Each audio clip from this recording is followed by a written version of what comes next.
Ebyo byolaba bye byerereze ebigudde akaleka nga bisangibwa mu disitulikiti ey'e Kotido emu ku ezo ezikola ebbendobendo ly'e Karamoja. Wabula newankubadde ng'abantu beeno batudde ku bwesedde bw'ettaka eritalinaalina, bangi batondoka ne bafa olw'enjala ani amuwadde akatebe eyabazingako, nga kino tekiva ku kuba nti bangalo bunani, wabula ebizibu ebyalemesa Wannyindo okweggala bye bikireeta. Ebitundu bino abeeyo enkuba bagiraba bbalirirwe ate nga ne bwetonnya era kiba kizibu okubaako kye baziika mu ttaka kubanga ensimbi ezandiguza ensigo zibeekubya mpi, ng'enkuba kyebayamba kufuna ku tuzzi twe beeyiwako n'okunywako, mpozi n'okubaza amakoola ku miti ge baafuula ekyokulya okusobola okutaasa obulamu. Bw'otunuulira embeera abantu bano gye bawangaaliramu tolema kuyunguka zziga, nga bangi naddala abaana ennyama yabaggwa ku magumba, ng'ate n'abakulu mu gavumenti abandi bayambye baasalawo kwezibika ako akatono gavumenti k'eba ebawadde, kwessa n'okwefuula kyesirikidde ku nsonga ezibaluma, so nga balina minisitule ennamba eya Karamoja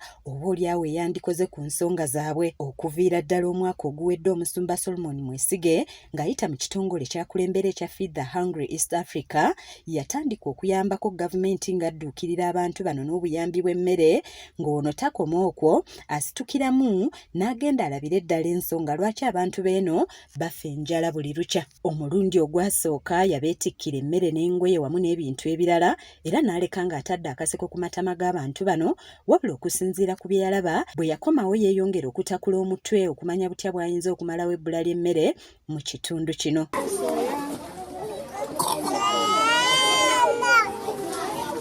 Ku mulundi guno bwazzeeyo asazeewo awo abantu bano eddobo beerobera ekyennyanja mu kifo ky'okubawa ekyennyanja kyennyini, nga kati kaweefube gwaliko waakulaba ng'abantu bano beerimira emmere kwanaayongereza eyo gy'abawo okuyita mu kitongole ekya Feed the Hungry East Africa. Ku mulundi ogwasembayo yabasuubiza okubawa ensigo beerimire era nga lwazzeeyo asanze bano beeteeseteese bulungi nga n'ennimiro bazeerudde, nga ku mulundi guno amakanda agasimbye mu ggombolola y'e Lokomebu, eggombolola y'e Pengeni wamu ne Town Council y'e Lokomebu.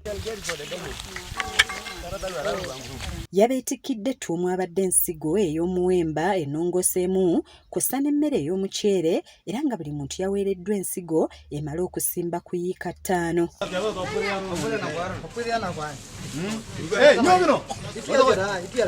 Ssentebe w'ekyalo Lokole Bogdel ekisangibwa mu ggombolola y'e Pengeni nga ye Lobole Elijah asiimye omusumba Solomon Mwesige olw'okubadduukirira n'ensigo eno nga kati baakusobola okwerimira emmere emala era ng'asuubira nti emmere eno yakubataasa ku njala gye bujja. Sorghum and we are going to plant it and next year we all pray that rain comes out of hunger. And we pray to God that we receive rain. Babakyala balabiddwako ng'enkumbi bakwaza kuba kati emitima gibali wamu oluvannyuma lw'okufuna ensigo ey'okusiga.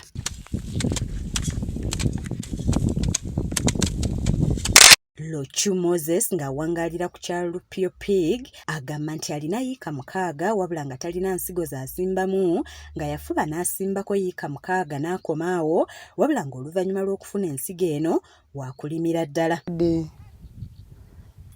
8 acres, but out of those acres, I did not have crops to complete the garden. So I tried to cultivate some part of the garden which is remaining here, like this one now. Now, when it reaches some 6 acres, I completely failed to get the seeds. Right now, when I get a good luck to receive to be given another seeds, now it is now a chance to me.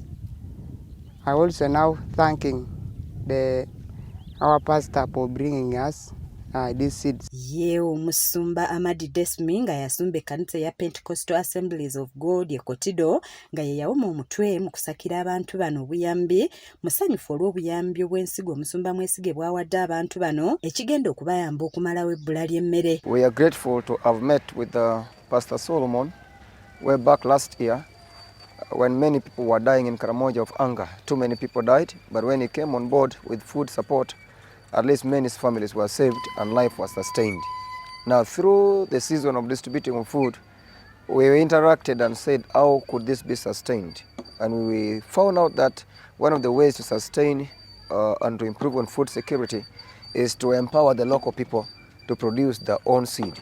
So this week, Pastor Solomon sent us seed, sorghum seed, improved seeds, which are very good seed. Mu bbanga ttono nnyo okuva kati abantu b'eno ebyokulumwa enjala baakubinyumyanga mu nfumo kuba bajja kuba batandise okukungula emmere yaabwe gye basize nga bano sisuubira nti omusumba Solomon Mwesige waakubava ku bwongo olw'okubawonya enjala ebadde bafuukidde olumbe n'etuuka n'okubatwalako abaabwe.